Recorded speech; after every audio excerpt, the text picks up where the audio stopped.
अपने जीवन में उतारेंगे। जो गीत भगवान कृष्ण ने महाभारत में अर्जुन को गा के सुनाया था और संकल्प करवाया था कि कर्म करूंगा, अधर्म के खिलाफ लड़ूंगा और अपने लक्ष्य को प्राप्त करूंगा, ऐसा संकल्प हम भी एलन के इस पावन प्राप्त। सनातन धर्म यात्रा में आपका स्वागत है। सनातन धर्म यात्रा संकल्प है पूज्य भाई श्री संतोष सागर जी महाराज का। राजस्थान के 33 जिलों की यात्रा 5 लाख बच्चों को संकल्पित करके गीता प्रदान करना और उनके जीवन में गीता का महत्व है और गीता के माध्यम से वो अपने जीवन को दिव्य और सुंदर बनाएं और अपने लक्ष्य को सरलता से प्राप्त करें। इस संकल्प यात्रा के 15वें पड़ाव में इस समय हम कोटा में हैं और कोटा के आज दिशा डेल्फी पब्लिक स्कूल में महाराज श्री संतोष सागर जी महाराज का पावन प्रवचन है, जिसमें 1000 से ज़्यादा बच्चों को निःशुल्क गीता प्रदान की जा रही है।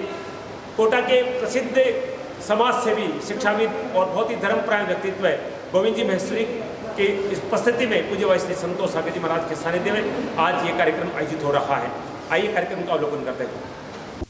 हमारा सौभाग्य है कि परम पूज्य संतोष सागर जी महाराज एक बहुत ही विशिष्ट, अनूठे और सामूहिक ध्येय को लेकर विगत अप्रैल माह से एक यात्रा पर निकले हैं और उसी ध्येय के अंतर्गत उनका ये कोटा प्रवास, 7 दिवसीय प्रवास अभी आज पूरा होने जा रहा है। और हम सबका सौभाग्य है कि दिशा डेल्फी शाला परिसर में आपका आगमन हुआ, आपका विराजना हुआ, आपका सानिध्य हमें मिल रहा है और आपका उद्बोधन हमें उसी विशेष विषय पर प्राप्त होने जा रहा है। मैं पूरे शाला परिवार की ओर से बिना किसी अन्य औपचारिकता के, क्योंकि हमें अधिकतम आपके समय का लाभ लेना है, आपका पूरे शाला परिवार की ओर से स्वागत करता हूं, अभिनंदन करता हूं, आपके श्री चरणों में प्रणाम करता हूं। साथ ही इस अवसर पर आपके साथ यहाँ उपस्थित उन सभी गीता प्रेमी, भगवत प्रेमी महानुभावों का भी, मातृशक्ति का भी स्वागत और अभिनंदन करता हूँ,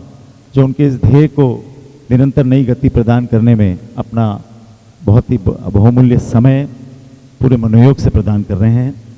बोलिए भारत माता की, भारत माता की। युवाओं वाली जय लगाओ, युवाओं वाली जय हैं? रेडी? बोले भारत माता की। लड़कियां बड़ी कमजोर पड़ रही है, आप भी बोलिए, बोले भारत माता की। अभी भी लड़के भारी है, बोले भारत माता की। हाँ, अब ठीक है, बैलेंस रहना चाहिए।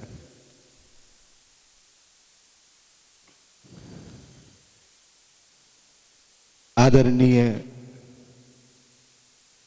गोविंद जी महेश्वरी सर, दामोदर जी मारू साहब और जितने भी प्रबुद्ध जन विराजमान हैं और सभी शिक्षकगण और नन्हे मुन्ने बच्चे कहूं तो चलेगा आपको, सभी मेरे युवा भाई बहन, आप सभी को मेरा प्रणाम। बहुत अच्छा लग रहा है मुझे आज। कभी कभी प्राकृतिक चीजें घट जाती है। आज मुझे यहाँ डीडीपीएस में आकर लगता है कि मैं आपके रंग में ही रंग गया हूं। ये नेचुरली हुआ और मैं कोशिश करूंगा इस आधे घंटे के सत्र में कि मैं तो आपके रंग में रंग के आया ही हूं, आपको मैं अपने रंग में रंग के चला जाऊं। तो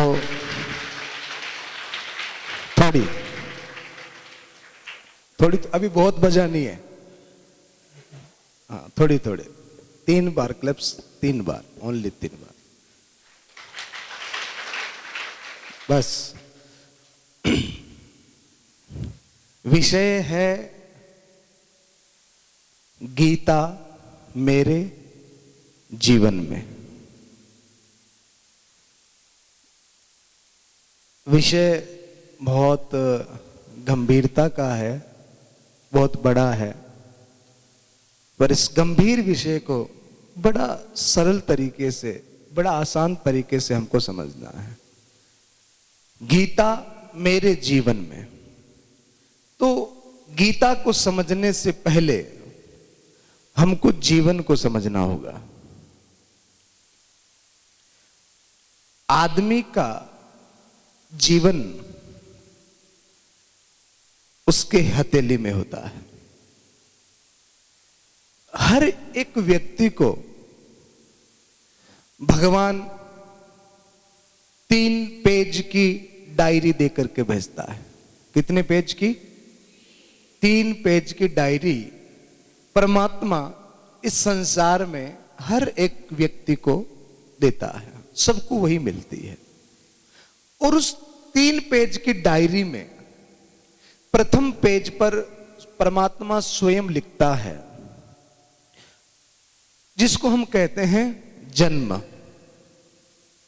आखिरी पत्ते पर भी भगवान स्वयं लिखता है, जिसको हम कहते हैं मृत्यु। बीच का जो पन्ना है, पेज है, वो खाली रहता है और एक डॉट, एक कलम हमको दी जाती है, जिसको गीता में कर्म कहा है। क्या कहा है? कर्म। तो वो बीच का जो पत्ता है वो जीवन रूपी पत्ता है, और हमारे पास में एक पेन है, कलम है, जिसके द्वारा हम लिखते हैं। उस पेन का नाम है कर्म। तो अब पेन भी आप देखते हो, आपके स्कूल बैग में कितने प्रकार के पेन है। ब्लू पेन है, ब्लैक पेन है कि नहीं है? एक सुनहरे रंग वाला भी पेन आता है, अलग अलग कलर का। तो अलग अलग पेन है। वैसे गीता में कर्म, अकर्म, विकर्म, निष्काम कर्म, बहुत सारे कर्म की बातें हैं, पर उस लेवल में हम नहीं जाएंगे। अभी हम केवल कर्म की बात करें। कर्म का मतलब होता है विकर्म, अकर्म, इन सब की डेफिनेशन अलग अलग है।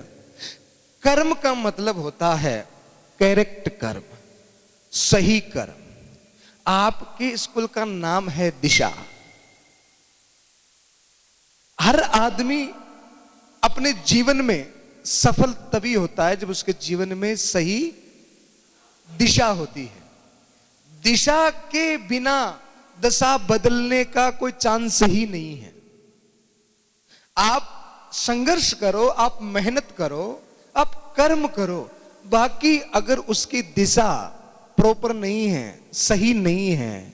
अब हमको पता है कि यार ये दरवाजा अंदर की तरफ खुलता है, तो बाहर से खड़े होकर हल्का सा पुश करेंगे तो अंदर की तरफ खुलेगा कि नहीं खुलेगा? और अंदर से बाहर इसको कितने धक्का लगाते रहो, पसीना पसीना हो जाओ, फिर भी ये खुलने वाला नहीं है। अब आप कहोगे यार मैंने मेहनत तो खूब की, पर मेरा दरवाजा तो खुल ही नहीं रहा। पर हमको ये ज्ञान नहीं कि हमारी दिशा सही नहीं है। तो हमें आवश्यकता है हमारी दिशा को सही करना है। हमें हमारी दिशा को सही करना है।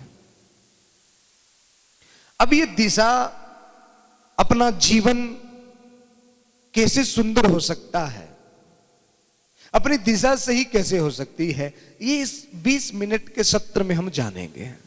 तो अपने इस माउथ की खिड़की को बंद रखें और कान की खिड़की को खुला रखें। तो इस 20 मिनट के सत्र में आपको बहुत कुछ प्राप्त हो सकता है। आपको पता है लाइफ का, जिंदगी का सबसे बड़ा वेलफेयर क्या होता है? जिंदगी का सबसे बड़ा वेलफेयर क्या है? अगर आपको प्यास लगी हो और कोई पानी पिला दे, तो उस पानी का असर हमारी बॉडी में कितनी देर रहता है? 2 घंटे, 3 घंटे, 4 घंटे। फिर प्यास लगती है कि नहीं लगती? भूख लगी हो, कोई भोजन दे दे, तो उसका असर हमारी बॉडी में कितनी देर रहेगा? 6 घंटे, 7 घंटे। पर कोई अच्छा विचार, कोई सदुपदेश, कोई हमें कहीं से कोई अच्छी बात मिल जाए, तो उस बात का असर हमारी जीवन में, हमारी बॉडी में, हमारे मनोमस्तिष्क में कब तक रहता है? जिंदगी भर रहता है। यानी कि एक वो बात, हर व्यक्ति के जीवन में एक बार ऐसी बात जरूर घटती है कि जो वो होता है वो रहता नहीं है, उसका जीवन पूरी तरीके से परिवर्तन हो जाता, पूरी तरीके से बदल जाता। एक बात तो जिंदगी में सबसे बड़ा वेलफेयर यह है कि हमें कहीं से भी कोई एक अच्छी शिक्षा, अच्छा ज्ञान हमको मिल जाए। तो आज एक बात हमारे जीवन में भी ऐसी घट जाए। आज विषय है गीता मेरे जीवन में। गीता गीत ही। आदमी जब उदास होता है, डिप्रेस होता है, तो आपने कई लोगों को देखा होगा, जब टेंशन में होता है तो वो क्या करता है? गाने सुनता है। आजकल के लोग तो प्रॉपरली यही करते हैं, ईयरफोन लगाए और वो गाने सुनता है, वो गीत सुनता है, और उस गीत से उसको थोड़ी देर के लिए रिलैक्स भी मिलता है, वो उसमें खो जाता है। पर जो अवसाद, कभी कोई डिप्रेशन भारत के एक महापुरुष को हुआ जिसका नाम है अर्जुन। क्या नाम है? अर्जुन हुआ। तो अर्जुन को उन्हीं के मित्र ने, बेस्ट फ्रेंड हैं श्री कृष्ण अर्जुन के, तो उन्होंने कहा कि ले मैं तेरा डिप्रेशन हटाने के लिए तुझे गीत सुनाता हूं, एक गाना सुनाता हूं। और वो गाना, वो गीत ऐसा है, आजकल के ये टुच्चे पुच्चे गाने जो आते हैं ना, ऐसा नहीं है वो गीत। वो गीत आज 5000 साल के बाद में भी गाया जा रहा है।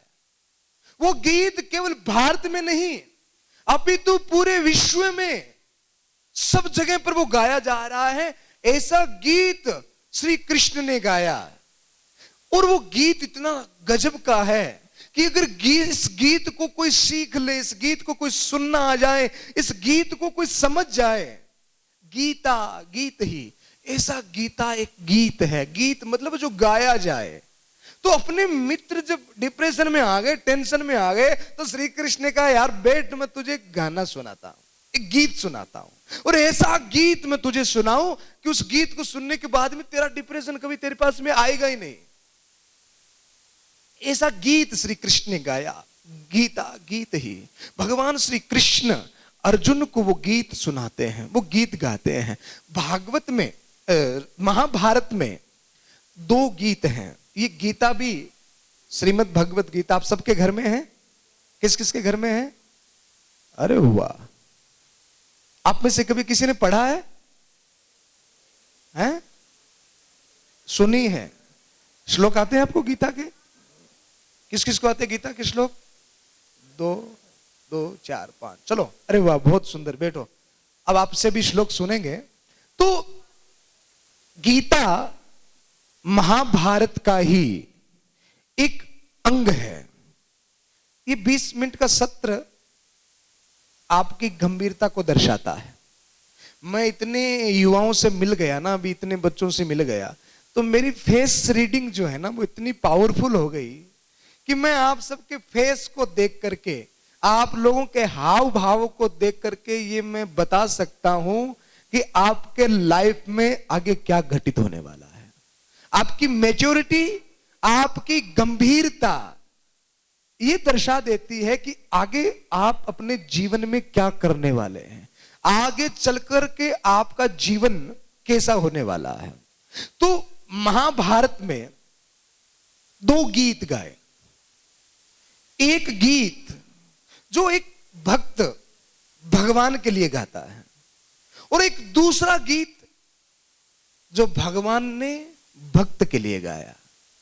महाभारत में एक पात्र है, अगर आपने नाम सुना हो, नाम है भीष्म पितामह। नाम सुना है? तो एक गीत भीष्म पितामह ने गाया, उसको हम विष्णु सहस्त्र नाम कहते हैं। वो गीत पितामह भीष्म ने भगवान के लिए गाया, और एक गीत अपने भक्त, अपने प्रिय, अपने बेस्ट फ्रेंड के लिए भगवान ने अर्जुन के लिए गाया। और उस गीत के अंदर में मानव जीवन का संपूर्ण रहस्य उस गीत के अंदर में भर दिया। तो गीता के विषय में चर्चा करने से पहले हमें गीता की इंपॉर्टेंस, उसका महात्म्य जानने का प्रयत्न करना चाहिए। हमें सबसे पहले यह जानना है कि हम लोग गीता की चर्चा क्यों कर रहे हैं। अरे कोई कहे कि यार एक अर्जुन कभी टेंशन में था, कभी डिप्रेशन में था, और वो रण क्षेत्र में, कुरुक्षेत्र में खड़ा था, और उसके मित्र ने उसको कोई सलाह दी, कोई बात बताई, कुछ उसको कहा, तो वो बात आप हम पे क्यों थोप रहे हो? वो बात आप हमें क्यों बता रहे? वो दो मित्र थे, एक टेंशन में था तो दूसरे ने कोई बात बतलाई, तो वो बात हमें क्यों कह रहे हो? हम तो अवसाद में नहीं है, हम तो डिप्रेशन में नहीं है। वो कुरुक्षेत्र का रण था, हम तो अपने क्लासरूम में बैठे हैं। तो वो चीज हम पे क्यों थोपी जा रही, वो चीज हमें क्यों बताई जा रही? और एक ये गीत 5000 साल पहले का वो गीत आज भी बज रहा है, आज भी हमको सुनाया जा रहा है। तो उस गीत में ऐसी क्या गंभीरता है? तो इस गीत की गंभीरता, इसकी इंपॉर्टेंस इसके महात्म्य में है। महात्म्य का मतलब क्या होता है आपको पता है? महात्म्य किसे कहते हैं? कौन कौन जानता है? महात्म्य नहीं जानते? कोई भी कार्य क्या होता है बेटा? महात्म्य बताएं।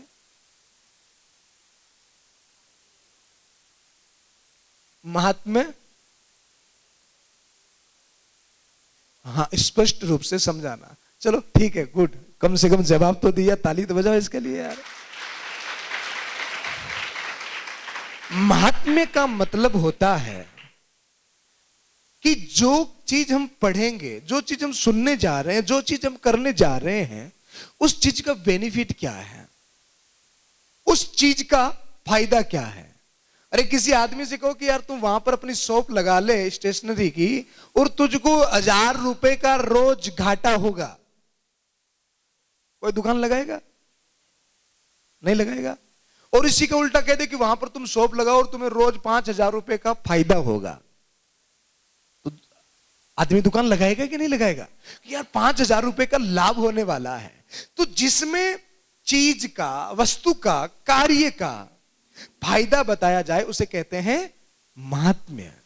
तो हमारी जो गीता है, इस गीता का हमारे जीवन में क्या फायदा है, हमारे जीवन में इस गीता का क्या लाभ है? अगर हम हजारों किताबों के साथ में इसको भी इंक्लूड करें, इसको भी पढ़ें, तो ये हमारे जीवन में क्या करने वाली है, इसका कहते हैं महात्म्य। सर्वोपनिषदो गावो दुग्धो गोपाल नंदन। जितने भी उपनिषद हैं, अब उपनिषदों की चर्चा तो मैं आपके साथ में नहीं कर सकता, पर उन उपनिषदों और वेदों का आपने कभी अपनी मम्मी को मंथन करते हुए देखा है? आपको पता है घी कैसे निकलता है? घी करते तो मंथन करते, उसको क्या कहते हैं कोटा में? मंथन ही कहते हैं, बिलौना भी कहते हैं उसको, आपको पता हो तो मंथन करके जो उसका सार सार सार सार निकल जाए उसको हम मक्खन कहते हैं। वैसे ही उपनिषदों का, वेदों का सार सार रस निचोड़ करके जो निकाल दिया गया उसको क्या कहा? उसको गीता कहा। इस गीता में गोपाल नंदन सारे वेद उपनिषद गाय हैं, गोपाल श्री कृष्ण ग्वाले हैं, और अर्जुन को यहां पर बताया वत्स, यानी कि गाय का बछड़ा, यानी कि शास्त्र के रस को पीने वाला। अब मैं एक बात आपसे पूछना चाहता हूं जिससे आपके दिमाग की भी परीक्षा हो जाएगी। एक गाय है, एक बछड़ा है, और एक दूध दूने वाला ग्वाला है। तो गीता में, गीता को या उपनिषदों को, वेदों को उपनिषद कहा, और कृष्ण को क्या कहा? ग्वाला। ग्वाला कौन होता है? जो गाय का दूध निकालता है। तो श्री कृष्ण ने उपनिषदों का सार निकाला, और अर्जुन कौन है? बछड़ा है, वत्स है, गाय का बछड़ा। तो बछड़ा जो दूध पीता है वो कौन सा दूध पीता है? ग्वाले का निकाला हुआ कि डायरेक्ट गाय का दूध पीता है स्तनों से? डायरेक्ट पीता है ना। ग्वाले का निकाला हुआ दूध बछड़ा नहीं पीता। बछड़ा तो गाय के स्तनों से सीधा दूध पीता है। पर यहां पर एक अलग घटना है। यहां पर कहा कि उपनिषदों गावो दुग्धो गोपाल नंदन। गाय उपनिषद है, पर ग्वाला कौन है? श्री कृष्ण है। वो दुग्ध दूने वाले हैं और पीने वाला वत्स अर्जुन है, वो पी रहा है। पर क्या वो कृष्ण का निकाला हुआ दूध? वो तो बछड़ा कभी पीता नहीं, वो तो सीधा पीता है। यानी कि इसमें एक चीज हमको समझनी होगी, केवल गीता इतनी नहीं है कि अर्जुन डिप्रेशन में था। हालांकि अर्जुन श्री कृष्ण से ये कह रहा है, आपने कभी पहला जो गीता का चैप्टर है, पहला अध्याय, गीता में 18 अध्याय हैं, तो उसको विषाद नाम से कहा गया, यानी कि अर्जुन दुखी है। और वो अर्जुन श्री कृष्ण से कह रहा है कि मेरा हाथ कांप रहा है, मेरा सर चकरा रहा है, मेरी वाणी लड़खड़ा रही है, कृष्ण मैं ठीक से खड़ा नहीं हो पा रहा हूं, मेरा गांडीव मेरे हाथ से छूट रहा है, मैं बड़ा भयभीत हूं, मैं डर रहा हूं, मेरा सर चक्कर खा रहा है, मैं घबरा रहा हूं। ये कौन कह रहा है? अर्जुन कह रहा है। और कितने साल पहले? 5000 साल पहले। यानी कि आज भी कोई आदमी अगर डिप्रेशन में होता है तो जो लक्षण, आज भी अगर कोई आदमी ज्यादा डिप्रेशन में होगा तो वो क्या होगा पता है? कमजोर सा महसूस करेगा, शरीर कांपने लगेगा, वो डरा हुआ सा, भयभीत, सहमा हुआ सा रहेगा। तो यानी कि डिप्रेशन के लक्षण आज से 5000 साल भी यही थे और आज भी वही लक्षण हैं।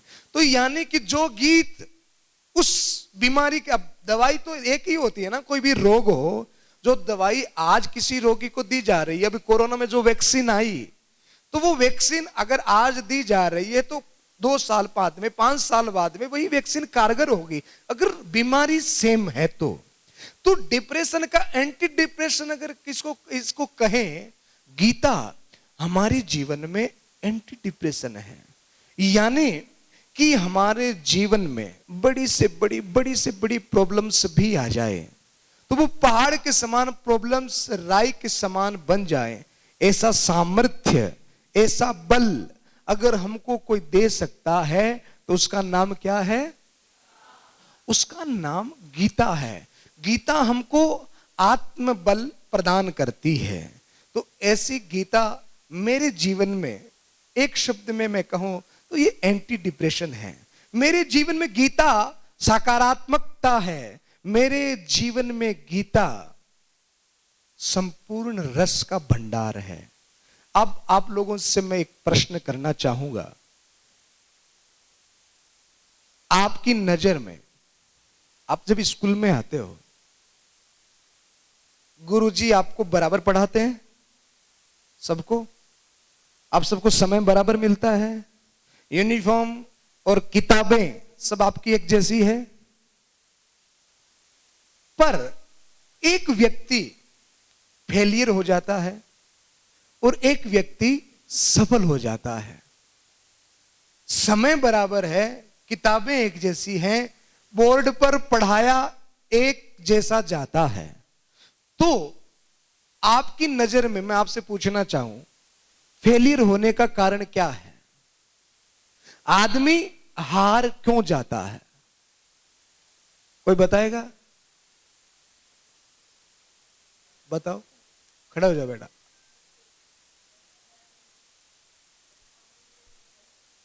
कॉन्सेंट्रेशन लेस होना, ध्यान एकाग्र नहीं कर पाना। ये क्या नाम है बेटा आपका? वेदांत। अब नाम वेदांत है तो जवाब भी इसका बड़ा ही होगा। बहुत सुंदर, बैठो, धन्यवाद। अब बताओ। मेहनत नहीं करता। तो अगर कोई 2 बच्चे पढ़ाई कर रहे हैं और एक का 95% आया और एक का 94% आया और वो एक नंबर से रह गया और एक नंबर से आगे निकल गया, तो जो 1 नंबर से रहा है, क्या उसने मेहनत नहीं की? 94 वाला और 95 वाला 2 बच्चे हैं, एक निकल गया, एक रह गया 1 नंबर से। तो क्या आप ये कहेंगे कि जो 1 नंबर से रहा है उसने मेहनत नहीं की? उसकी भी मेहनत है ना, 94 तक पहुंचा है वो। मेहनत करने के बाद में भी वो रह गया। तो हारने का फेलियर होने का सबसे बड़ा कारण क्या है? और कोई बताएगा? मेरी बेटी तुम बताओ। कॉन्फिडेंस, आत्मविश्वास जिसका कमी होती है। तो वो आत्मविश्वास कैसे बढ़ता है? अगर अच्छा मेरे को ये समझो, मेरे में आत्मविश्वास का लेवल कम है, मैं कमजोर हूं, तो आप मुझे अगर मोटिवेशन देंगे तो क्या ऐसा सूत्र क्या देंगे जिससे मेरा आत्मविश्वास बढ़ जाए? क्या नाम है आपका? लवली। लवली ने बड़ा लवली जवाब दिया है। क्या? लखवी? अच्छा ठीक है, जो भी है, बहुत बढ़िया नाम है। तो हमारे जीवन में हारने का मुख्य कारण कोई और बताएगा? बताओ बेटा। अरे वाह, क्या जवाब! आपका क्या नाम है? भाविका ने बड़ा भावपूर्ण जवाब दिया है। जो हार मान लेता है, स्वीकार कर लेता है। इस जवाब में बहुत बड़ी बात है, इसमें कुछ है। और कोई? फेलियर होने का कारण आपकी नजर में, हारने का कारण आपकी नजर में कौन बताएगा? बताओ। पहले तो आधा बैठ जाए या पूरा खड़ा हो जाए। हैं?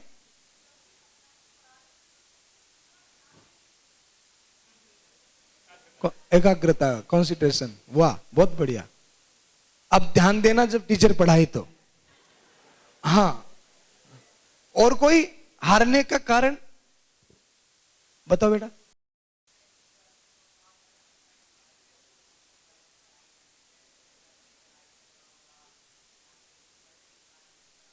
बहुत सुंदर जवाब, परफेक्ट जवाब। बैठो, आप बताओ।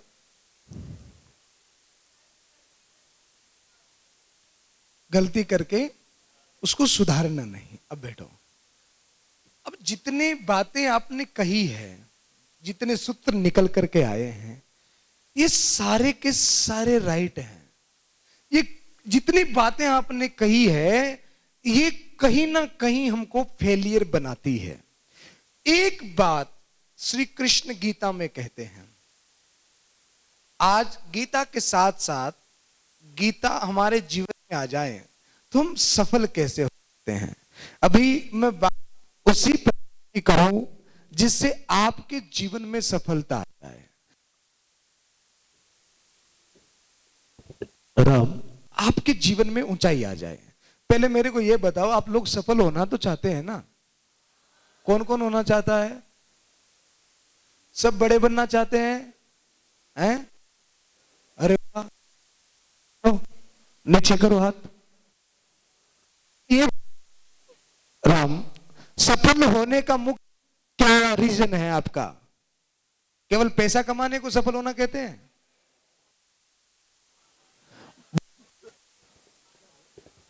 राम, अच्छा बैंक बैलेंस हो जाए उसी को कहते हैं क्या? अच्छा बैंक बैलेंस हो जाए। अच्छा ये बताओ, पैसे वाला कौन कौन बनना चाहता है?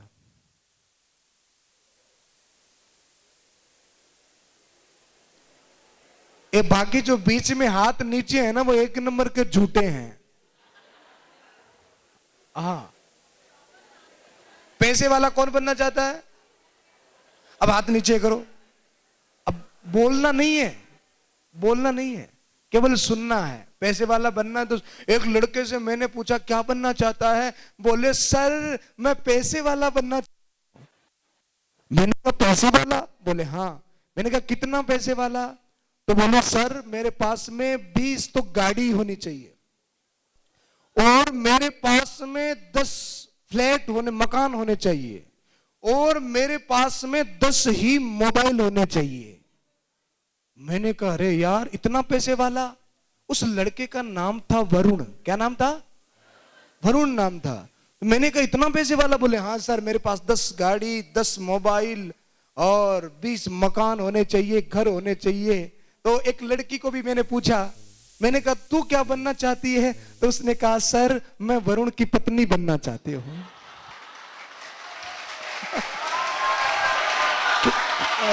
क्या बनना चाहती हूं? मैं वरुण की पत्नी बनना चाहती हूं, क्योंकि वरुण के पास में तो इतना पैसा होगा, तो मैं वरुण की पत्नी बनना चाहूंगी।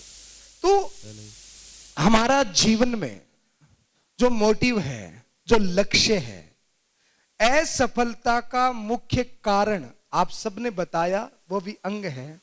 बाकी इस कृष्ण में, गीता से जो मैंने सीखा, श्री कृष्ण एक बात अर्जुन को कहते हैं। ये गीत कृष्ण ने गाया। देखो ना, भगवान श्री कृष्ण जब वृंदावन में रहे तो उन्होंने कभी गीत नहीं गाया। वृंदावन में उन्होंने क्या किया पता है? मुरली बजाई, बंसी बजाई। पर कितने वर्ष तक बजाई? 11 वर्ष तक। कितने वर्ष तक बजाई? 11 वर्ष तक। वर्ष के बाद में कृष्ण मैच्योर हो गए, वो बड़े हो गए। 11 वर्ष के बाद में कृष्ण ने मुरली नहीं बजाई। और मुझे यहां पर दिख रहा है कि आप लगभग सब 11 वर्ष से ऊपर के हैं। अब आपके अंदर में भी वो मैच्योरिटी, वो गंभीरता आनी चाहिए अपने जीवन को लेकर के, अपनी सफलता को लेकर के। तो कृष्ण ने जो वृंदावन में जो गीत गाया, वो वेणु गीत कहते हैं उसे। क्या कहते हैं? वेणु गीत। वो मुरली पर गाया, तो वो उस गीत को हम एक इंस्ट्रूमेंट गीत भी कह सकते हैं। आप सुनते हो ना कि कृष्ण ने मुरली बजाई और गोपियां चली आई, दौड़ी आई, तो वो इंस्ट्रूमेंटल गीत था। कृष्ण ने ये नहीं कहा कि तुम आओ, बुलाया नहीं, बोला नहीं, केवल मुरली बजाई, भक्त गोपियां आती। कृष्ण मुरली बताते, गाय को आओ आओ मत कहते, वो गाय अपने आप कृष्ण के पास में आ जाती। वो इंस्ट्रूमेंटल गीत था। पर एक गीत श्री कृष्ण ने गाया अर्जुन के लिए, ये वोकल गीत था। ये श्री कृष्ण के शब्दों था, उनकी वाणी से निकला हुआ गीत था। और इसी गीत में श्री कृष्ण ने एक सफलता का बहुत बड़ा सूत्र दिया। इस सूत्र को अगर हमारे ध्यान में रखा जाए तो निश्चित हम जिंदगी में हार से बच जाते हैं। और इस सूत्र में श्री कृष्ण ने जो कहा है, वो लाइन आप मेरे पीछे पीछे दोहराएंगे, बोलेंगे। श्री कृष्ण कहते हैं, संशय आत्मा विनश्यति ही। संशय आत्मा विनश्यति ही। इसका मीनिंग पहले बताओ, संशय किसे कहते हैं? हैं? संशय किसे कहते हैं? हिंदी आती है कि नहीं आती है आपको? संशय मतलब क्या होता है? अंग्रेजी में क्या कहोगे संशय को? डाउट कहेंगे ना। हारने का सबसे मुख्य कारण होता है डाउट। पर अगर हमको विश्वास हो, डाउट का अपोजिट क्या है? कॉन्फिडेंस। हमारे मन में कोई संशय नहीं, कोई विश्वास नहीं। आपको आपकी पढ़ाई के ऊपर, रिजल्ट के ऊपर विश्वास है कि नहीं है, पर आपके मम्मी पापा को, वो जो रात दिन आपको देखते हैं ना, तो उनके ऊपर आपका, उनके ऊपर विश्वास पूरा है। वो जानते हैं कि मेरा बेटा कितना सफल होगा। एक पिताजी घर से जा रहे थे तो अपने बेटे की धनाधन पिटाई कर रहे थे। तो मैंने कहा, सर अपने बेटे को क्यों मार रहे हो? बोले, सर कल इसका रिजल्ट आने वाला है। क्या आने वाला है? कल रिजल्ट आने वाला। मैं, रिजल्ट कल आने वाला है तो आज ही क्यों मार रहे हो? बोले, कल मैं बाहर गांव जा रहा हूं, कल मैं बाहर गांव जा रहा हूं और मुझे विश्वास है, मेरे मन में बिल्कुल भी डाउट नहीं है कि इसका रिजल्ट कैसे आएगा। इसलिए वो काम जो मुझे कल करना है वो मैं आज ही निपटा देता हूं। तो हमारे मम्मी पापा को तो हमारे ऊपर कोई डाउट नहीं, उनको पता है कि मेरा बेटा क्या कर रहा है। पर क्या हमें अपनी एजुकेशन को लेकर, अपने रिजल्ट को लेकर अब हमारे मन में डाउट है? दो प्रकार के स्टूडेंट होते हैं। एक वो होता है जो हमेशा चिंता करता है, और एक वो होता है जो हमेशा चिंतन करता है। चिंता का मतलब होता है आप हर समय रिजल्ट के बारे में सोचना कि मेरा रिजल्ट कैसे आएगा, अब की बार मेरे मार्क्स कैसे आएंगे, अब की बार मैं ये कर पाऊंगा कि नहीं पाऊंगा। और चिंतन कहते हैं रिजल्ट के बारे में नहीं सोचना, स्टडी के बारे में सोचना। और जो स्टडी के बारे में सोचता है नो डाउट उसका रिजल्ट क्या होगा, अच्छा होगा। तो हमें अपने रिजल्ट के बारे में नहीं सोचना, हमें अपने स्टडी के बारे में सोचना है। इसी को चिंतन कहते हैं। तो सबसे पहला सफलता का सूत्र श्री कृष्ण हमको दे रहे हैं कि हमारे जीवन में क्या होना चाहिए, कॉन्फिडेंस होना चाहिए, डाउट नहीं होना चाहिए कि मैं ये कर पाऊंगा कि नहीं कर पाऊंगा। ये आपके हारने का, फेलियर होने का सबसे पहला कारण है। क्या? डाउट। इसी लाइन में श्री कृष्ण आगे कहते हैं श्रद्धावान लभते ज्ञानम। क्या कहा? श्रद्धावान लभते ज्ञानम।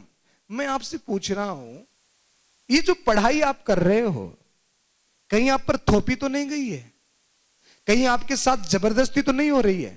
बोलो ना यस या नो। पढ़ाई में इंटरेस्ट है आपका? मुझे पता नो तो कोई कहेगा ही नहीं। पढ़ाई में हमारा बड़ा इंटरेस्ट है। इंटरेस्ट का मतलब होता है कि जो काम हम करें फिर उस काम के बीच में कोई दूसरी चीज याद हमको नहीं आती है, उसी को ही इंटरेस्ट कहते हैं। मैं अक्सर उदाहरण देता हूं, आपने घर पर मम्मी को कभी टेलीविजन देखते हुए देखा है? मम्मी धारावाहिक देखती है और आप देखोगे जब वो अभिनेत्री जब टीवी में नाटक करती है तो मम्मी उस नाटक में इतना डूब जाती है कि वो एक्टर रोती है तो मम्मी भी बैठे बैठे रोने लगती है। देखा आपने? और वो हंसती है तो मम्मी भी हंसने लग जाती है। और उसी बीच में अगर पापा आ जाए बीच में तो है मम्मी रिमोट दे मारे, कहां से बीच में आ गए। और मम्मी उस धारावाहिक में, नाटक में इतनी डूब जाती है, इतनी खो जाती है, क्योंकि मम्मी का उसमें क्या है, बोलो ना, इंटरेस्ट है। अच्छा, एक पर्सनल सवाल पूछूं आपसे, हैं? ईमानदारी से जवाब देंगे? मैंने सुना कि डीटीपीएस के बच्चे कभी झूठ नहीं बोलते हैं, बाहर पूरे शहर में चर्चा है। हाँ, तो मेरा क्वेश्चन आपसे यह है, ईमानदारी से जवाब देना। आप सब में से पर्सनल मोबाइल किस किस के पास में है? अरे वाह, शाबाश। अब नीचे करो, हाथ नीचे करो। बोलो, बोलते बहुत हो, सुनते कम हो। एक सुनने वाला ही एक अच्छा वक्ता होता है। तो आपका जो पर्सनल मोबाइल आपके पास में है, अब ईमानदारी से एक बात और भी जवाब देना कि जब आप किताब खोल करके बैठते हो तो कभी कभार बीच में मोबाइल याद आता है? आता है ना? थोड़ा सा मन करता है कि यार थोड़ा सा देखें इंस्टाग्राम, फेसबुक। कभी कभी ऐसा होता है, नहीं होता? याद ही नहीं आता।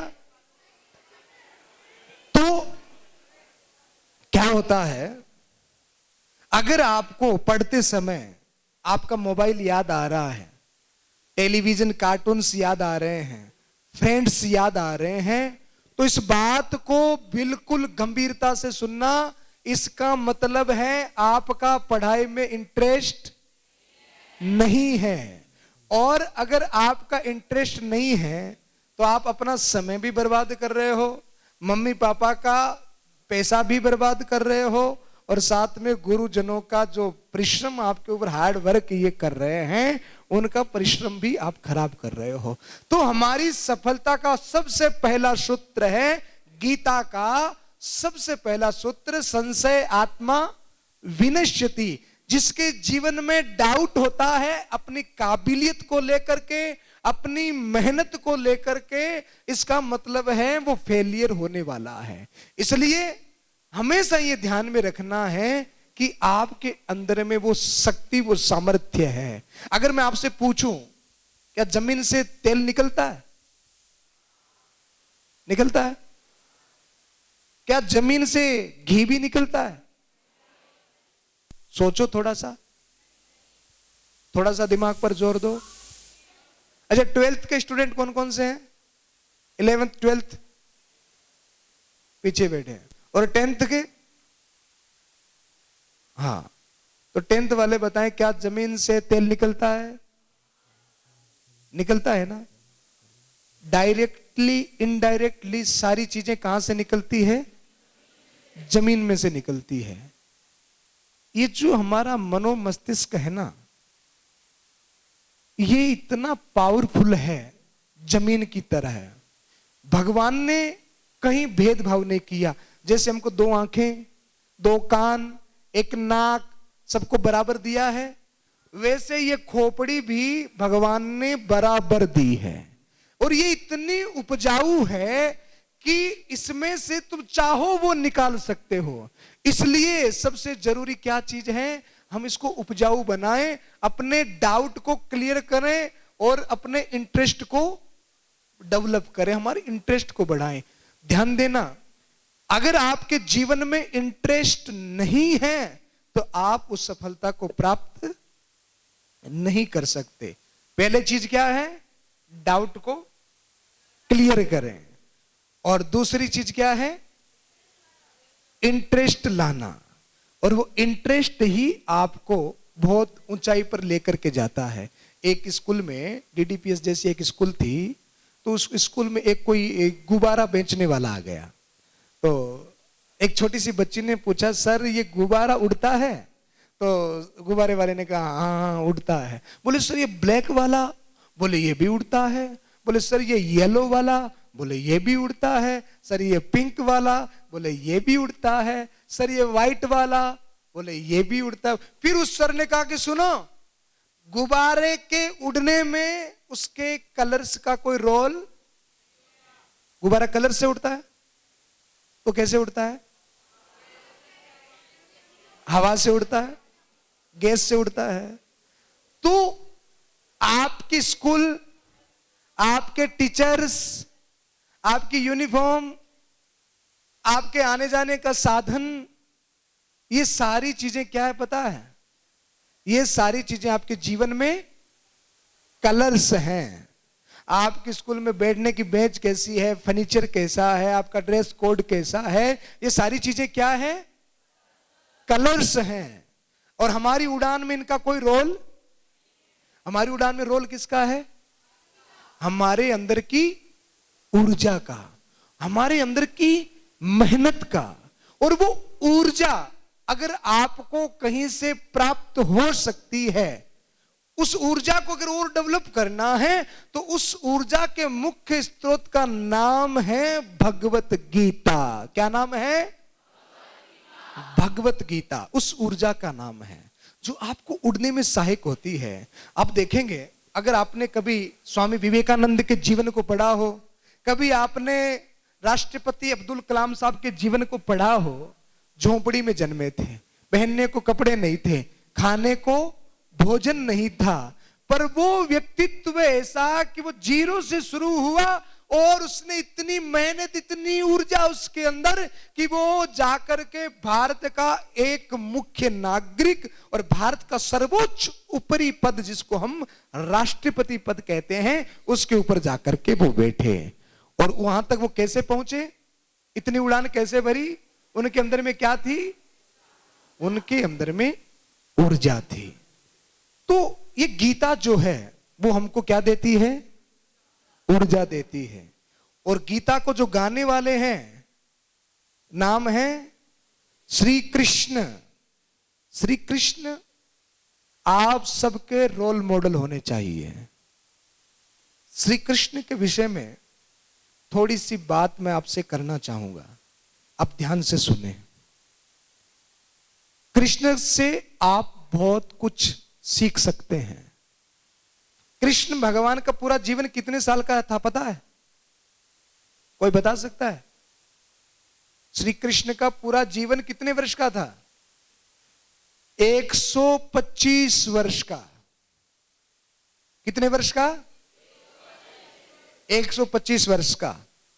अब मैं आपसे पूछूं कि 125 वर्ष जो जीवन है कृष्ण का, उस 125 वर्षों के जीवन में श्री कृष्ण ने क्या किया आप कितना जानते हैं? आप सिर्फ इतना जानते हैं कि कृष्ण ने मुरली बजाई और गोपियां दौड़ी आई, कृष्ण ने रास किया, इतना जानते हैं। इससे ज्यादा आजकल के बच्चे नहीं जानते हैं। पर वो रास वो एक दिन, कितने दिन? एक दिन, यानी कि 125 वर्षों में किसी व्यक्ति ने कोई एक दिन एक काम किया, केवल हमको वही पता है। बाकी के 124 वर्ष और 364 दिनों में उस व्यक्ति ने क्या किया, ये हम नहीं जानते हैं, ये हमको पता ही नहीं है। हम सिर्फ वो एक दिन कृष्ण ने मुरली बजाई, वो गोपियां आई, हालांकि इसका भी मीनिंग बहुत अलग सा है, पर केवल हम इतना ही। आजकल हम धारावाहिकों में, नाटकों में देखते हैं, एक सीरियल आता ना टीवी पर, राधा कृष्णा, अब देखते होंगे, देखते हैं क्या आप सब लोग? तो केवल हम इतना ही जानते हैं कृष्ण के बारे में, पर कृष्ण के बारे में हमको बहुत कुछ जानना है। आप एक बार कृष्ण भगवान का जीवन देखना, आपको बड़ी हिम्मत मिलेगी। कृष्ण का जन्म कहां पर हुआ?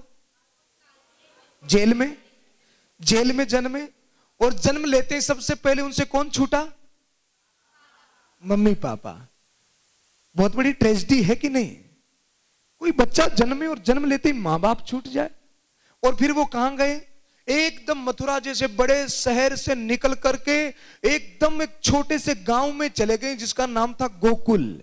एकदम देहात में चले गए और कहीं और किसी और के पास में वो पले, और फिर उन्होंने गाय भी चराई, और गाय चराते चराते फिर उनके जीवन में इतने संकट, इतनी पीड़ाएं, कभी कोई पूतना आ जाती है, कभी कोई तृणावत आ जाता है, कभी कोई सक्टासुर आ जाता, इतनी बड़ी बड़ी प्रॉब्लम्स, चैलेंज उनके जीवन में आते गए। और तो और उनका खुद का मामा ही कंस उनका दुश्मन बन गया।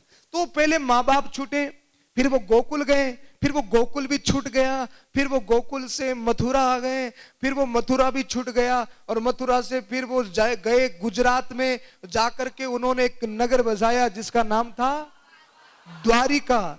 फिर भी वहां पर जरासंध जैसा राक्षस आता है, 17 बार उनके साथ में झगड़ा करता है, लड़ाई करता है। यानी कि श्री कृष्ण के जीवन में चुनौतियों की कमी नहीं थी, टेंशन की कमी नहीं थी, और उसके बावजूद भी श्री कृष्ण से हमें कई सूत्र सीखने हैं, जो सूत्र हमें आगे लेकर के जाने वाले हैं। श्री कृष्ण के जीवन का सबसे पहला सूत्र है, श्री कृष्ण का नाम सुख देने वाला है। एकमात्र वो व्यक्ति है जो रोते हुए नहीं जन्मे, हंसते हुए जन्मे, कारागृह में भी। एकमात्र वो व्यक्ति है जिसने इतने जीवन में संघर्ष करने के बाद में भी, इतना जीवन में संघर्ष करने के बाद में भी वो व्यक्ति कभी भी दुखी नहीं हुए। उनके जीवन में क्या था? मुस्कुराहट। क्या था? आप कितना बढ़िया ड्रेस लगा लो, कितना बढ़िया ही मेकअप कर लो, पर आपके चेहरे पर स्माइल नहीं है, मुस्कुराहट नहीं है, तो आपका फेस कैसा लगता है पता है? तबेले के जैसा। तो श्री कृष्ण से हमें क्या सीखना है? हमारे चेहरे पर क्या होना चाहिए? यानी कि बड़ी से बड़ी प्रॉब्लम का सॉल्यूशन क्या हो सकता है? एक छोटी सी मुस्कुराहट हो जाती है। और ये गिफ्ट भी भगवान ने केवल हम लोगों को दिया है। कभी आपके पापा ऐसे टेंशन में, उदास में बैठे हो ना, तो पापा से कहना कि पापा एक बार अपना चेहरा तो देख लो कांच में, कैसे लग रहे हो, थोड़ा सा मुस्कुराओ। आप देखोगे कभी भी कोई गधा हंसता है क्या? बोलो ना। भैंस हंसती है क्या? डंकी कैन नॉट स्माइल, कभी नहीं हंसता। अच्छा, रात के अंधेरे में कभी कोई भैंस हंसती हुई मिल जाए तो आप घर से आ रहे हो और रात के अंधेरे में आप जा रहे हो अकेले, और कोई भैंस खड़ी और हंसती हुई मिल गई तो क्या होगा? बोले सर फिर तो होगा भूत पिशाच निकट नहीं आवे महावीर जब, फिर तो हम डर जाएंगे। तो हमारे जीवन में ही एक गिफ्ट है, वो है मुस्कुराहट का। श्री कृष्ण के जीवन से एक चीज सीखनी चाहिए कि हमारे जीवन में संघर्ष हो, हम संघर्ष करते रहें, पर अगर वो संघर्ष सही दिशा का न हो तो कभी कभार रणछोड़ भी बन जाना चाहिए। श्री कृष्ण का नाम है ना रणछोड़। वो रणछोड़ क्यों है? 17 बार उनके साथ में युद्ध किया जरासंध ने। श्री कृष्ण ने देखा कि भैया इसमें तो मेरी एनर्जी वेस्ट हो रही है, मेरा समय खराब हो रहा है, इसे माथापोड़ी करने ठीक नहीं है, हमें और भी काम करने हैं। तो वो रण छोड़ करके भाग गए। जिस जगह पर हमारे समय की बर्बादी हो उस जगह पर कभी भी हमको रुकना नहीं चाहिए, हमको रण छोड़ बन जाना चाहिए। तो श्री कृष्ण और श्री कृष्ण का गाया हुआ गीत जिसको हम कहते हैं गीता, तो ये गीता हमारे जीवन में बड़ी कारगर है। अब मैं आपसे एक लास्ट एंड फाइनल क्वेश्चन पूछूंगा, क्योंकि मेरे पास में मैसेज आ गया है समय का। तो मेरा आपसे फाइनल लास्ट क्वेश्चन है जिसमें मैं आपको देखना चाहता हूं कि आप कैसी पढ़ाई कर रहे हैं और आपके गुरुजी आपको कैसे पढ़ा रहे हैं। पूछ लूं? रेडी? कौन कौन फास्ट जवाब देगा? अरे फास्ट जवाब देगा तो मैं राम, जो फास्ट जवाब देगा तो मैं गोविंद जी सर से रिक्वेस्ट करके आपको कुछ इनाम भी दिलाऊंगा, उपहार भी मिलेगा। तो मैं पूछूं? फास्ट जवाब पूछूं? क्विकली जवाब देना है। मेरा प्रश्न यह है कि अगर 10 लाख का चेक भरना हो तो उसमें कितना जीरो लगेगा?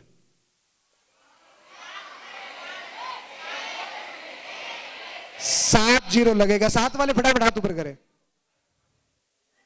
5 वाले हाथ ऊपर करें। 1 2 है, 5 वाले में भी है। अच्छा 6 वाले हाथ ऊपर करें।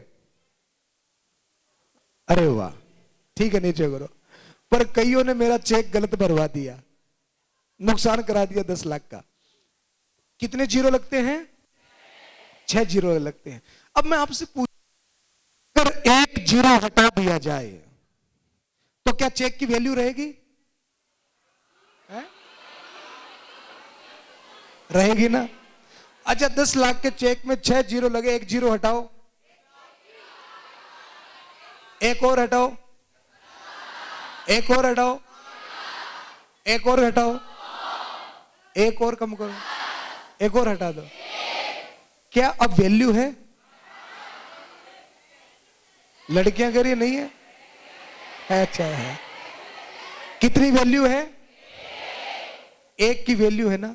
अच्छा एक काम करो, जीरो को एज इट इज रखो और 1 को हटा दो, नहीं रहेगी? तो मैं आप सबको यह बताना चाहता हूं कि आप सबके वो 1 क्या है। आप निरंतर पढ़ाई करोगे, नर्सरी से लेकर IIT LLB MBA करोगे तो आपके जीरो जैसे आगे आगे बढ़ता जाएगा, जो जो आपका अहमियत बढ़ती जाएगी, आपको अपग्रेड मिलती जाएगी। पर उस अपग्रेड के साथ साथ में आपको उस 1 को रखना है। और वो एक, आप घर में टेलीविजन मोबाइल फ्रिज लाते हो तो एक आपको यूजर मैनुअल बुक मिलती है ना, कि इसको आपको कैसे यूज करना है। अगर इस वस्तु में कोई एरर आ जाए तो उस एरर को कैसे ठीक करना है। तो हमारी जिंदगी में वो 1 क्या है और हमारी जिंदगी में वो यूजर मैनुअल बुक क्या है, जिससे हम अपने इस जीवन में उस 1 को कायम रख सकें और हमारी जिंदगी में कभी भी कोई एरर आ जाए तो उस एरर को हम ठीक कर सकें। आता हो एरर को ठीक करना आता है आपको? हमारी लाइफ के एरर को कैसे ठीक करोगे आप? हमारे जीवन में वो 1 क्या है? अरे भाई, आपके जो गोविंद जी सर जिस कुर्सी पर बैठे हैं उसी की कितनी टांगे हैं? अगर 1 टांग निकाल दूं तो? और कुर्सी सर भी? आपको अच्छा लगेगा? कोई भी गिरता हुआ अच्छा नहीं लगता? ये कुर्सी की 4 टांगे क्या पता है? सबसे पहली टांग, ध्यान से सुनना, लास्ट सूत्र है और इसको अपने डायरी में नोट करना। कुर्सी की पहली टांग क्या है पता है? बुद्धि बल है। क्या है? नर्सरी से लेकर जब आप IIT LLB करेंगे तो हजारों किताबें पढ़ेंगे, क्या बढ़ेगा? आप युवा हैं तो आपके पास में क्या है? बाहुबल, बुद्धिबल, बाहुबल। आप जब बड़े आदमी बन जाएंगे, खूब बड़े पद पे चले जाएंगे तो पैसा भी कमाएंगे, तो क्या बढ़ेगा? धन बल। अब हम वापस वही सरू की बात पर आते हैं जो हमारी बेटी ने कहा, सबसे जरूरी चीज है आत्मबल। और वो आत्मबल ही वो एक है। अगर वो आत्मबल रूपी एक नहीं होगा तो आपकी डिग्रियों की, इन जीरोज की कोई वैल्यू नहीं होगी। और वो आत्मबल हमारे जीवन में एरर न आए तो हम उसको खत्म कर दें। और हमारे जीवन का सबसे बड़ा आत्मबल कहां से बढ़ सकता है? हमारे जीवन की यूजर मैनुअल बुक क्या है? भगवत गीता। अब भगवत गीता को अपनी हजारों किताबों में हमको सम्मिलित करना है। वही हमारी यूजर मैनुअल बुक है जिससे हम ये सीखते हैं कि हमारा जीवन सबसे सुंदर और खुशहाल और आनंददायक कैसे हो सकता है। तो मैं आपसे पूछना चाहता हूं, कई बच्चों ने गीता के लिए हाथ ऊपर किया कि हम गीता पढ़ते हैं। आपने किया ना? आगे आ जाओ, फटाफट तुम भी आ जा। क्या नाम है आपका? अब ट्विंस हो गया, दोनों जुड़वा है। क्या नाम है आपका? अर्णव और आरव। अब गीता पढ़ते हैं? गीता के श्लोक आते हैं? अच्छा, 2 श्लोक सुनाओ फटाफट। आरव और अर्णव के लिए ताली बजाओ एक बार फटाफट। अरे वाह,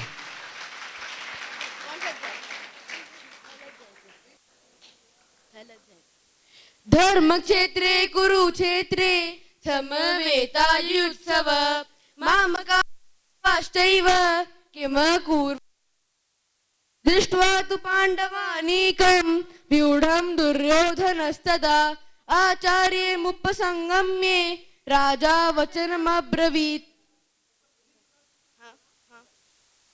पहला श्लोक है, धर्म क्षेत्रे कुरुक्षेत्रे समवेतायुत्सव मामका पांडवाश्चैव किम कुर्वत् संजय।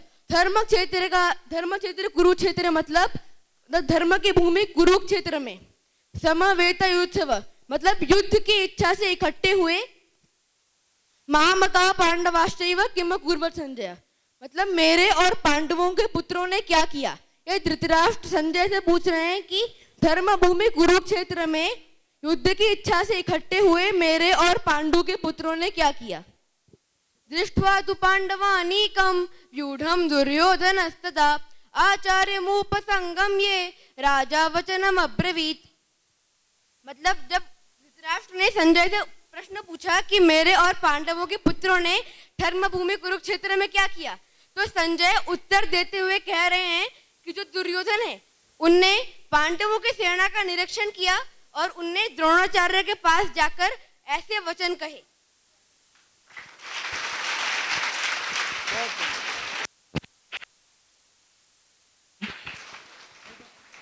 राम,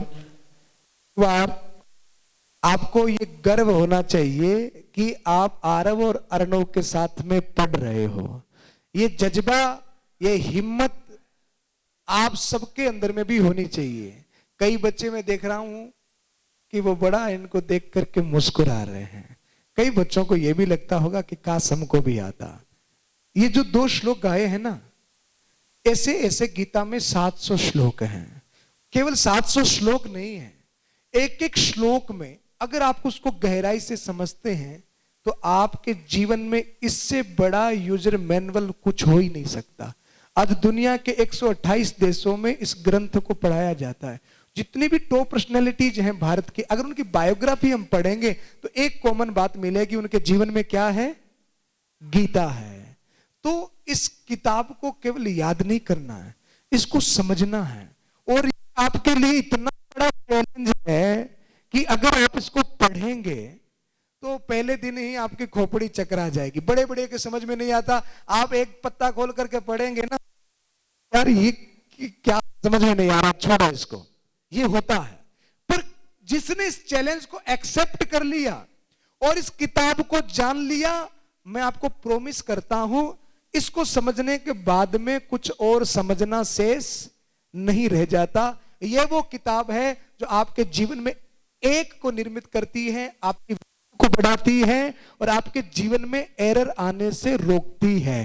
तो अगर आज ये किताब मैं आपको गिफ्ट देकर के जाऊं तो आप पढ़ेंगे? कौन कौन पढ़ेगा? पक्का? देखो कई लड़कियां ऐसे हाथ खड़ा कर रही है। एक स्कूल में एक टीचर ने, हाथ नीचे करो, एक टीचर ने पूछा कि बताओ सबसे ज्यादा आलसी कौन है, मैं उसको साइकिल गिफ्ट करूंगा।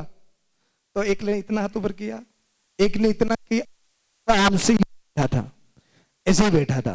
तो सर ने कहा कि तुझे साइकिल नहीं चाहिए? बोला सर साइकिल तो चाहिए पर हाथ ऊपर कौन करे। तो तब फिर से बताएं, क्या गिफ्ट दूंगा तो आप स्वीकार करेंगे? हाथ पूरे खड़े कीजिए, आलस में नहीं। अच्छा फिर इसका क्या करेंगे? हैं? पढ़ेंगे, समझेंगे और पढ़ेंगे, पढ़ेंगे तभी समझेंगे। पक्का पढ़ेंगे? प्रॉमिस, प्रॉमिस, प्रॉमिस के लिए दोनों हाथ खड़े करो। वाह, थैंक यू। अच्छा इसको कहां रखेंगे? बस कर दिया ना बंटाधार। इसको नहीं रखना है, ये मंदिर में रखने की चीज नहीं है। इसको कहां रखना है? अपनी हैंड बैग में रखना है। कहां रखना है? ये तो नहीं है कि घर ले जाकर के दादी से कहो, लो दादी मैं तुम्हारे लिए क्या लाया हूं। इसको कहां रखोगे? हैंड बैग में रखोगे और रोज एक पत्ता, दो पत्ता इसका पढ़ोगे। अच्छा नहाए, बिना नहाए, ट्रेवलिंग में, गार्डन में, छत पर, जहां आपका मन करे आप इसको पढ़िए, जहां आपका मन करे है। इसको समझना है और इसको रखना कहां है? फिर से बताएंगे, हैंड बैग में। और ऐसा भी मत करना, कई बच्चे क्या करते पता है, स्कूल में टीचर ने पूछा बेटा होमवर्क लिया, बोले सर मैं तो गीता पढ़ी थी। ऐसा तो नहीं है। आपको पढ़ाई करनी है, होमवर्क करना है और अपना समय मोबाइल को नहीं देना। अपना समय किसे देना है? मोबाइल आपका सबसे बड़ा शत्रु है और गीता आपका सबसे बड़ा मित्र है। कि आपको क्या बनना है, क्या पढ़ना है। तो को मैं दे रहा हूं और आपको भी किसी गिफ्ट देना हो तो क्या देंगे? गीता देंगे। तो एक जोरदार जयकारा लगाएंगे, भारत माता की, भारत माता की।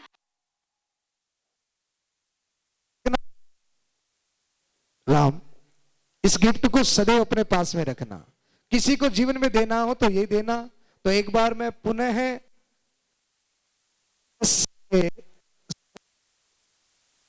राम लोगों को, आदरणीय गोविंद जी को बहुत ऐसा अवसर हमको दिया। बोले कृष्णचंद्र भगवान की जय हिंद, जय भारत। इतना सब सुनने के बाद भी हमारे मन में जिज्ञासाएं अभी भी निश्चित रूप से जन्म ले रही हैं, लेकिन उन सभी जिज्ञासाओं का समाधान आप सबके इस संकल्प से निश्चित हो जाएगा कि हम गीता लेंगे, पढ़ेंगे, समझेंगे और उसको अपने जीवन में एक बनाएंगे। क्या बनाएंगे? वन बनाएंगे।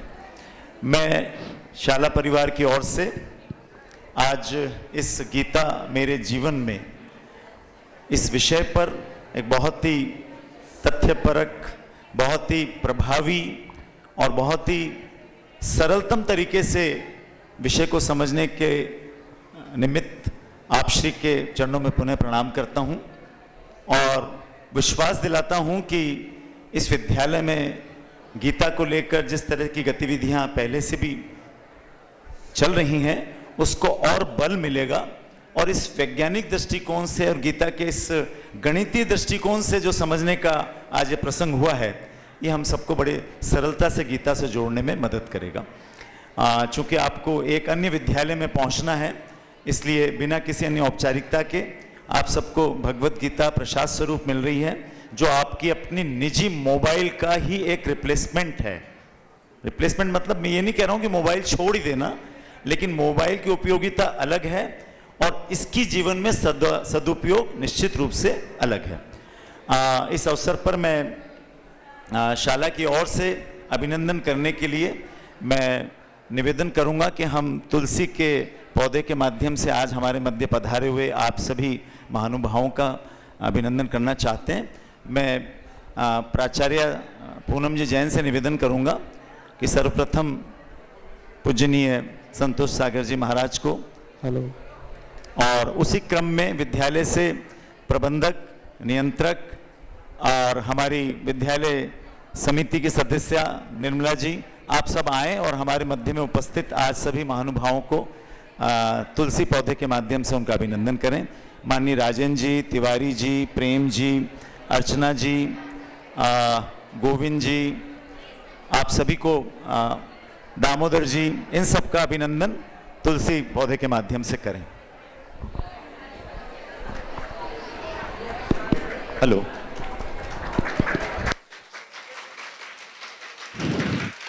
आप इधर भी, आप भी आइए। हमारे लिए आपने अपना अमूल्य समय निकाला, न केवल समय निकाला बाकी तो हमारे जीवन के समय को बदलने की एक दिशा दी।